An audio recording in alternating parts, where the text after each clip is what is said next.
In this video, I moved every quarterback to their highest overall non-quarterback position. You'd be surprised how good they might be at other positions. Like, take a look at this rookie Joe Flacco laying out for a catch. So obviously, he would have been a nasty wide receiver early in his career. Right now, he's the backup in Indianapolis, and someone has to play quarterback, okay? So we're only gonna do starting quarterbacks for today's experiment. Just out of curiosity though, I moved into wide receiver real quick. And he's a 12 overall. They're sleeping on you, Joe. We begin with the Chicago Bears. Caleb Williams, highest overall non-QB position, was running back. He's a 67 overall, and he will be the starter. All these guys will be the starter at their new position. Now the Cincinnati Bengals, Joe Burr is gonna move over to the running back position. 61 overall is his rating there. Now Josh Allen's such an athletic specimen that he's nasty at multiple positions, but especially at running back, where he's a 73 overall, 96 BCV, 88 speed. He could have a 1,000-yard season. And I know in the back of your mind you're like, CK, all you're doing is just moving people over to running back. You could call it just the move the running back video. No, did you not watch Bo Nix in college? Okay, he punted the ball before. He's nice. That's why he's a 55 overall at kicker slash punter, higher than he would be at running back. Now they have a 75 overall punter and a 77 overall kicker. So we're going to put him at punter to replace the lower overall. As for the Cleveland Browns, we went back to the running back position. Deshaun Watson, 63 overall. He will scoot in front of Nick Chubb on the depth chart. This is the closest we got to having a fullback in the video. Baker Mayfield, 48 overall. But unfortunately, he's 2 overalls higher at a running back, 50 for the new RB1 in Tampa Bay. The number 66 ranked halfback in the league now is Kyler Murray, 75 overall, 92 speed, 93 BCV. He better get 1,000 yards. So many running backs on the Chargers now. Justin Herbert is a 56 overall. It's clear that Mahomes gained all that weight for a reason. He knew he was moving to running back. Now the big body is a 71 overall, RB1 for the Chiefs. I heard Anthony Richardson put on some weight, so it makes sense that he's a really high overall running back, 68. But the highest overall RB we've seen so far is Jaden Daniels, the rookie. He's a 79. Yes, I know, it's a lot of running backs, but trust me, there are a lot of other guys who have different positions than RB. Dak Prescott is not one of them, okay? He's a 60 overall halfback. 1 overall higher than Tua Tagovailoa is at the same position. But the nastiest running back room in the league, actually, it's not the Eagles. I'm sorry. There's one team I'm forgetting, but they might be top 3 with Saquon and Hurts now. Jalen's a 78 overall. Kirk Cousins is an anomaly, okay? At safety, he's a 31 overall. 3 overalls higher than he is at running back. So RB's his 3rd highest position. Actually, his 3rd highest non-quarterback position, okay? Because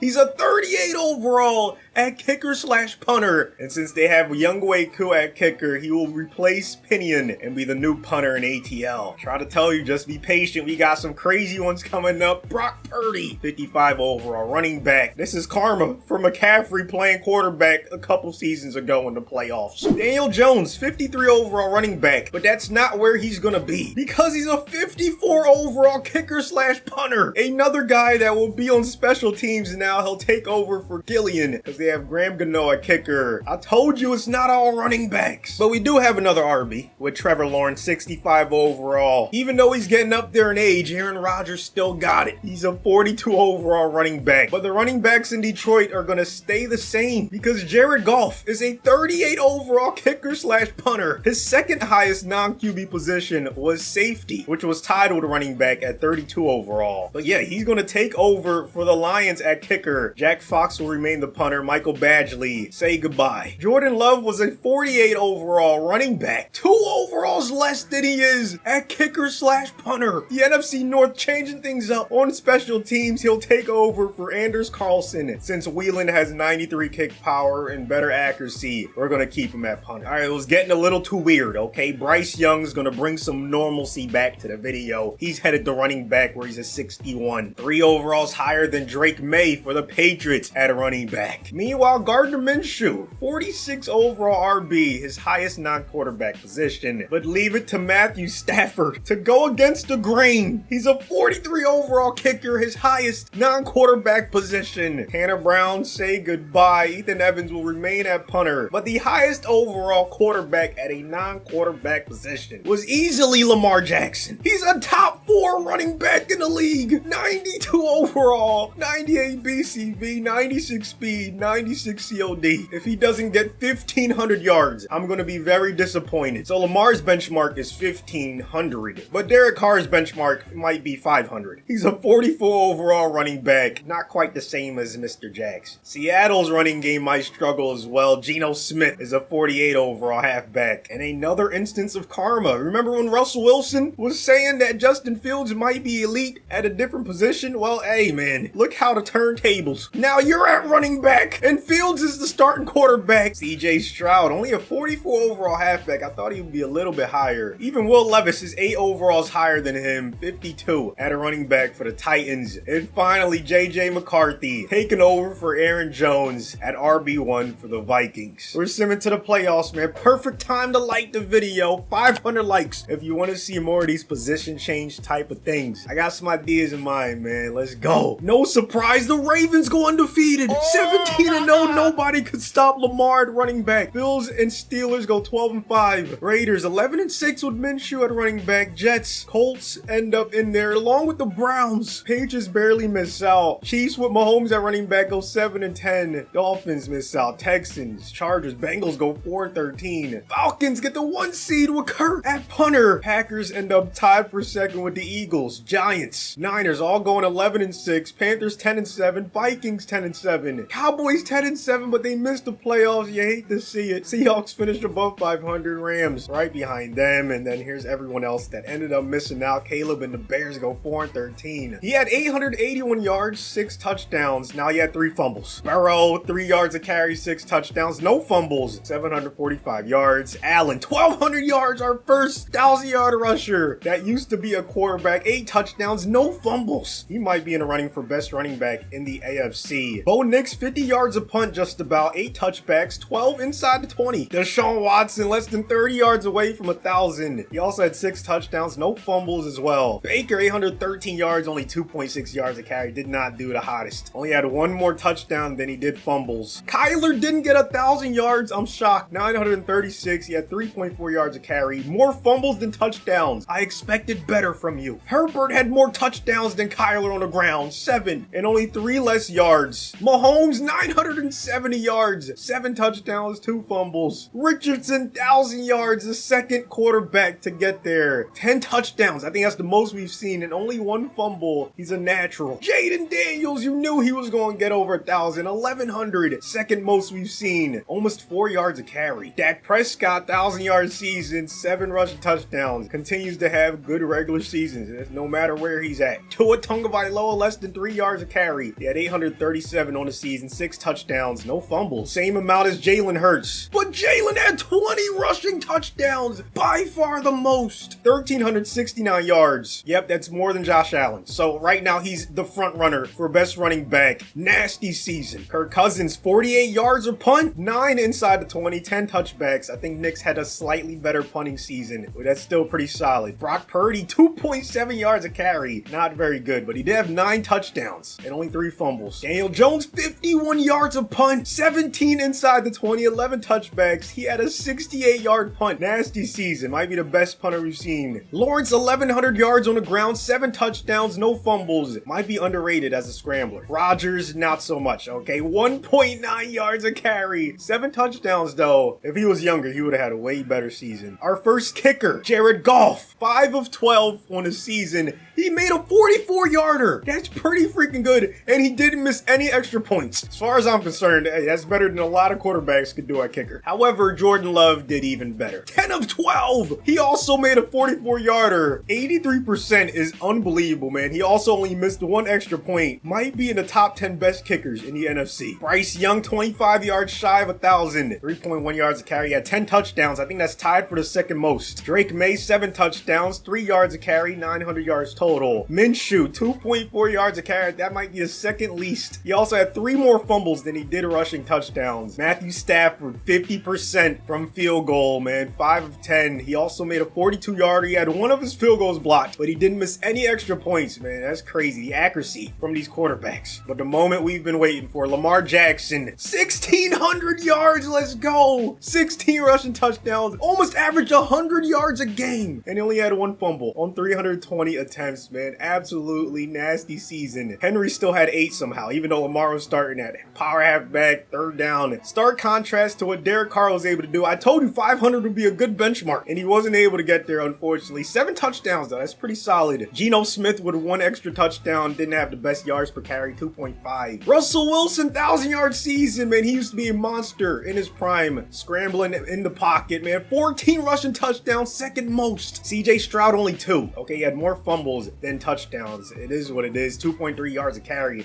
I thought he would do a little bit better. Will Levis, 2.5 yards a carry, 5 touchdowns. And then JJ McCarthy, 5 touchdowns as well, 2.2 yards a carry. Lamar led the league in rushing. Bijan was still at the top because you remember Kirk went to kicker. Josh Jacobs, you know, Jordan Love, same thing. Singletary had Daniel Jones on special teams, but almost everyone else for the most part should be quarterbacks, man. Here's everyone that had at least 1,000. Hurts led the league in rushing touchdowns. Jackson was second. Russell Wilson third. Who else was up there, man? You had Anthony Richardson, Bryce Young with 10, Purdy with 9. More than some running backs could say, man. That's pretty nice. As for passing, Sam Darnold led the league. Maybe we're sleeping on him. Hey, my prediction video, I didn't have them in the playoffs, so maybe I might have to rethink some things. Okay, Easton Stick, Browning, Carson Wentz, the Ginger Jesus, in the top 5 along with Aiden O'Connell. I want to see everyone that had at least 1,000. Matter of fact, you guys could slow it down if you want. Look at all the passing stats. Look at Flacco. Ooh, only 3 more touchdowns. Oh my goodness, Justin Fields, 12 touchdowns, 23 interceptions. To be fair, he didn't have the best run game to, you know, take away pressure from him, but that's not good, buddy. We gave you a chance. Come on. 38 touchdowns from Carson. He did have 25 INTs, but at least he led in one category. Look at Devin Leary. And that Ravens offense was cooking because that run game was so good. It probably opened things up downfield, but a lot of the not so good ratios. I even Pickett threw more interceptions than touchdowns. These are backups starting at quarterback, so it makes sense. As for receiving, Cooper Kupp gonna cook no matter who's throwing him the football. Godwin, Olave, CD, Jefferson, the usual suspects at the top. Jacoby and Devontae in the top 10. So the Raiders might be a little bit scary. Look out for them in the playoffs, man. You have Jefferson, Chase, Zay Jones, Olave, and Cooper Kupp in the top 5 for receptions, and then Ayuk with the most touchdowns. Sherfield on the Vikings. Downs, Marvin Harrison Jr., and Crowder, along with a bunch of other guys with 11 touchdowns. Onto the defense. Edwards, most tackles. TJ Watt, most sacks. He had 1 more than Parsons. Crosby was right there. Burns right there as well. Same with Judon. 8 interceptions for Dante Jackson. Any position switch ideas you guys have for defense, let me know. But yeah, there's a lot of athletic guys that I could see playing other positions. As for kicking around the league, let's see how these guys stacked up.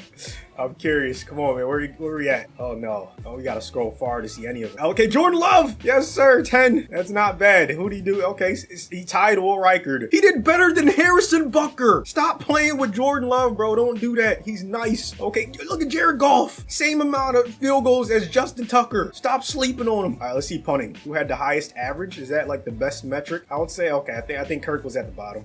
Yeah, there he is. Okay, but look, Bo Nix. More than Torrey Taylor, Matt Araiza. Who else? Oh, Daniel Jones. Not bad at all. He had more than Logan Cook, Rigoberto Sanchez. Like, yo, how many inside the 20? I know that's a good stat right there. Come on. Oh, Daniel Jones, top 10. All right, awards time. Devin Leary wins MVP on the Ravens. Darnold wins right behind him. But look at Lamar. No matter where he's at, he's going to be in the MVP conversation. Top 5. Jalen Hurts in the top 10. Let's go. Those are our only 2 quarterbacks that moved to non-QB positions that made it into the top 10. OPOY, Lamar wins it in the AFC. Who else do we have in the top 10? Nobody. We also had Russell Wilson in the top 10, man. He had a nice season. DPOY, Crosby. OPOY in the NFC, Ayuk, takes it from Jalen Hurts. He was second. Who else do we have? Oh, Darnold. No, okay, he was a backup quarterback. So Hurts, the only quarterback that moved to a non-quarterback position. Parsons wins DPOI. Best QB, Darnold. Best running back, Jalen. Wide receiver, Ayuk. O-line, Martin. Parsons, Burns, Jeremy Chin, and then Brandon McManus. Do we have anyone in the top 10? Jordan Love, 10th best kicker in the NFC. In the AFC, best QB goes to Larry. Lamar wins best running back. Wilson right behind him. Richardson, Allen, Lawrence, Mahomes, Watson, May, and Herbert. The entire top 10 is all guys that we moved from quarterback. You have Downs, Linderbaum, Crosby, Watt, Dante Jackson, and then Boswell. So this is what our playoff bracket's looking like. The Ravens look like an unstoppable force. They're the 1 seed. And then you have the Falcons, the 1 seed with Kirk Cousins at punter. Only one of them are going to make it to the conference championship. It's ATL taking on Hurts at running back. The Steelers with Wilson at running back are going to take on Rodgers at RB. Somehow the Jets upset the Ravens 26-31. Jordan Travis, 4 touchdowns, no picks. Outplayed Devin Leary, the MVP. Lamar, 3.8 yards a carry, didn't have his best game. If Rodgers gets his second Super Bowl win at a running back, that would be just a nasty storyline. Wild card round, we had the Bills over the Browns, Niners over the Vikings, Jets over the Raiders, Panthers over the Packers, Steelers over the Colts, and then the Eagles over the Giants. And then they beat the Niners by 3, the Bills lost to the Steelers, Falcons beat the Panthers, and the Ravens lost to the Jets, as we just saw. So our final 4 is set. Gotta see 1 drive from each team at least. Okay, Rodgers in the backfield, Jordan Travis under center. Rodgers on his first carry, nice BCV. Okay, getting 3 yards. That was nice, man. He had to cut back. There was not really a lane there, so he made one himself. Steelers defense is no joke, though. There's Cameron Hayward with the block shed, but Rodgers is too quick. 15 yards total on the ground already. That's a bad man. Oh, empty backfield, though. How's he going to do when it comes to catching the football? We didn't check these guys' receiving stats, but I'm sure they weren't anything crazy. TJ Watt with the sack. 3rd down and 20. Jets need a beautiful play if they're going to move the chains right here. Another blitz from the Steelers. Rodgers doesn't pick it up, but Highsmith does the mannequin challenge. So Travis is able to throw it away, and the Jets are going to punt the football. What is going on right now? Steelers in a 2nd and 5 after a 5-yard rush by Justin Fields. Let's see if Wilson gets his first touch. Yes! Up the gut, fighting for extra yards, only gets 2. Don't worry, if it's a quick 3 and out, we'll give the Steelers another chance. Now, the Jets had their chance. They got a first down, so we'll see them later on in the game. But right now, Pickens getting his first catch of the game, moving the chains. So we see Wilson's second touch. No, well, technically he touched it, but he didn't get the carry. Fields taking off. This is what makes him so dangerous, man. First down on the ground, 22 yards total. Seen teams that have quarterbacks that can still kind of scramble, making it deep. Quinnen Williams making his imprint on the game. He gets the sack. I think we're seeing what kind of game this is going to be. 2 nasty front sevens. Great D linemen. Just generating so much pressure. They can't even get the screen completed. And both teams punt on their first drive. All right, we'll go to the 4th quarter. If it's close, you know what we do, man. Still goose eggs on both sides until the Steelers get 3 points in the 2nd quarter. It's 3-0. Heading to half number 2. Finally, we got a touchdown by Pittsburgh. Jets answer back with a touchdown of their own, but they need this stop badly. Only 2 timeouts for New York. 3rd and inches for the Steelers in their own territory. Wilson up the gut. Wilson gets the first. He breaks a tackle. New York has used all their timeouts. The Steelers are in victory formation. Taking a look at some of the stats. Fields, 1 touchdown, same amount as Travis. Wilson, 52 yards on the ground. More than Rodgers, but Rodgers had a better yards per carry. However, his team is not moving on. Time for the Falcons against the Eagles, man. You won't see Kirk until special teams. So right now, just Penix Jr. and the normal Falcons offense. Bijan getting tackled for a loss. That's Jordan Davis, man. Philly's hoping he can take a next step on that D-line, replacing Fletcher Cox. Pitts with his first reception. Trying to avoid a 3 and out, man. 3rd down and 7. Eagles not blitzing. Penix gonna stake the pocket, throw on the run. Nice pass downfield. That's Rondale Moore with the reception. 1st and goal from the 1. Penix by his lonesome in the backfield. Interesting decision to spread it out. Eagles send a blitz. Penix to Pitts for the touchdown. Ckbirds kicking the extra point. So we don't see Kirk at all, but we will see Jalen Hurts in the backfield. Kenny Pickett at QB1. Hurts on his first carry. Already fighting for extra yards, man. That's how you run the football. Subscribe if you are new. Yes, sir. 5 yards on that carry. Rook Ororo. I love saying that name, man. He gets the tackle. Pickett gonna dump it off AJ Brown. Getting the first down. You're now in quarter number 2. Hurts with another carry, cutting it back, picking up the first down. Unfortunately for Philadelphia, their drive stalls out. Jake Elliott gonna put them on the board, though. we have a 7-3 game. Which one of these teams will face off against the Steelers in the Super Bowl, man? Well, we have an all-PA Super Bowl for the first time, I believe, or at least the first time in the Super Bowl era, I think. Anywho, 17-11 in the fourth quarter. Eagles take the lead. Gotta get a little bit closer for young ऊOther. Penix stepping up, throwing downfield. That's a laser. Drake London breaking a tackle. Falcons take the lead. They're gonna go for 2 to try to make this a 7-point game. Kind of a risky. No, you need to. Because if the Eagles score a touchdown, you just have to get the extra point. Look at Penix taking off, getting the 2-point conversion with a play. Here we go. Does Pickett have a game-tying drive in him? A.J. Brown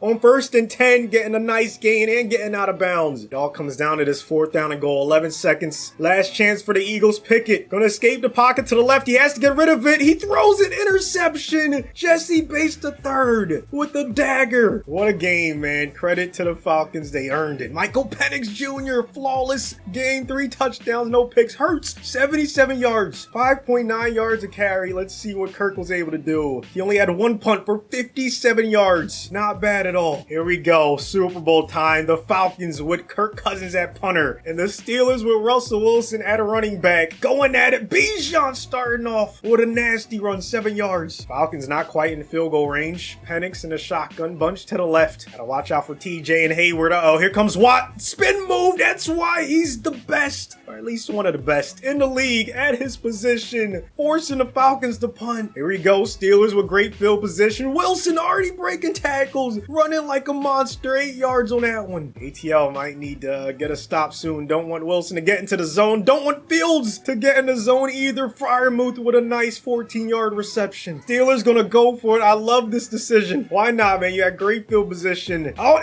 He drew him off sides, but they didn't hike it fast enough. Wilson gets the first anyways. What a run. And they cap it off with a touchdown. Now you have to go for the touchdown. What a pass by Justin Fields. Steelers up 7. Can they keep the lead and get number 7? In terms of Super Bowls, Falcons answer back with not just 1 touchdown, but 2 in a row. They're up 24-7 in the 3rd quarter. Steelers finally get some more points, but it could be too little too late. Wait a minute. 24-17. The Falcons win the Super Bowl, their first in franchise history. Kirk Cousins at punter was all they needed to do. Okay, hopefully you guys enjoyed the video. Thanks for watching. Subscribe if you're new. And please like the video, man. It takes 2 seconds. Leave a comment for the algo, you know what I'm saying? And hopefully you guys have a good rest of your day.